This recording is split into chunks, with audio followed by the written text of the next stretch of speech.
you begin the America, the Farewell Tour by drawing some lessons from Karl Marx in understanding the economic situation of the United States. One, do you consider yourself to be a Marxist? No. No? Okay. That's interesting.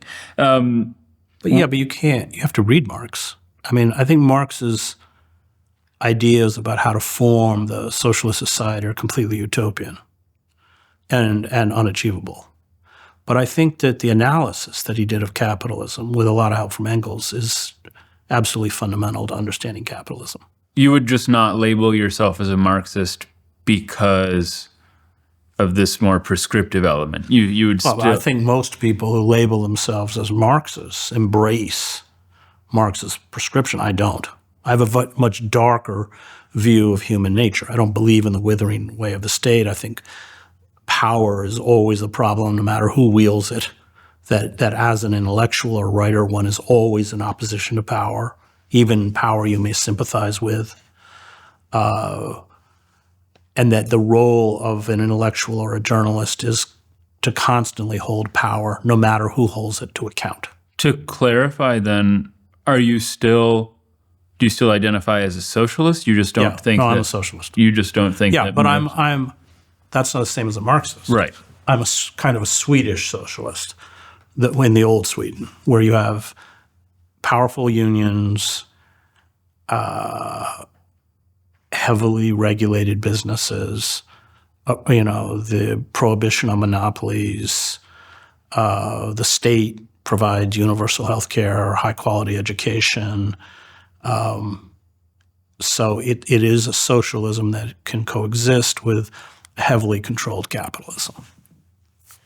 What was your purpose then in drawing on Marx at the beginning of America? Well, because Marx understood that in the late stage of empire, that if you allow unregulated, uncontrolled capitalism to become predatory and exploit a nation, which is what's happened, then eventually they start cannibalizing the very system that makes capitalism, a capitalist accumulation, possible, which is exactly what we're watching with DOGE.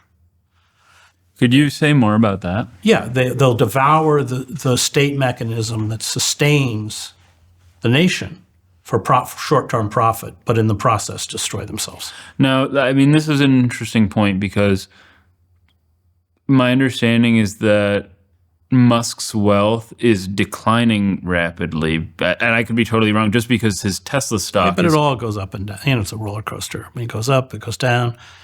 And isn't SpaceX, didn't they just sign a quarter of like $250 million contract with SpaceX? $250 million means nothing to Elon Musk, though. But that's the point. When we're talking about insane amounts of money, probably not seen since pharaonic Egypt. I mean, so what is he worth? How many? I mean, what? Bezos, 180 million. I don't know. What's Musk? $1 billion. I mean, what? I mean, you can't even keep track of the numbers. So right, but I guess I'm just wondering what the short-term gain is when it seems like he's losing money in the short term. Well, he won't lose money in the long term. Mm-hmm. Where does he stand to gain from what's happening with DOGE, though? Well, one, he'll make sure he gets the government contracts. Two, because he has access to all the information, he can see exactly what all the other private contractors and competitors are getting and doing. That's not something I was thinking about. Three, in the kind of new digital information society, amassing or accumulating data on everyone in itself is a form of enrichment. And he has access to all that. All our Social Security records, everything, our tax records. Is there anything to prevent him from profiting from that information? I don't see anything to prevent him. And that becomes commoditable. I mean, there's something called the black box industry, where if you get hired for a big firm, they don't really care what you write on your form because they pay the black box industry and they have everything on you. Your medical records, your traffic fines, your everything, your alimony payments, anything they get.